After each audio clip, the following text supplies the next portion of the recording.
Good evening mga gawin. Akong i-share sa inyo ang among paglaglag sa akong asawa dito sa Batampa Pines, o gitawag nilang Ecotourism Park sa Salay, Misamis Oriental.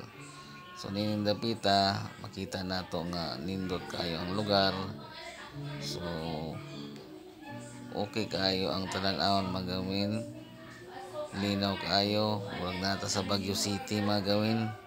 Bugnaw kayo ang area, magapawala sa mga problema kung makalaag ka din dapita o makita man naman ninyo sa video nga ang talan-awon murag na ata sa laing country, no? So nangami karon din na naglingkod-lingkod, nagpaulay, naglaag ni amo din yung gawin.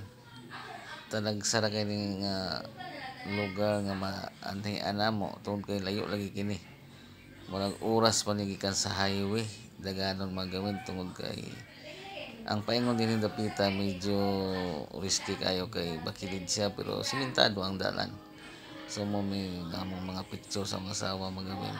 Sa dihang dito kami nakalaag nga dapita. So mo na siya magawin, nindot kay ang talan-awon sa pagpa-picture kanilang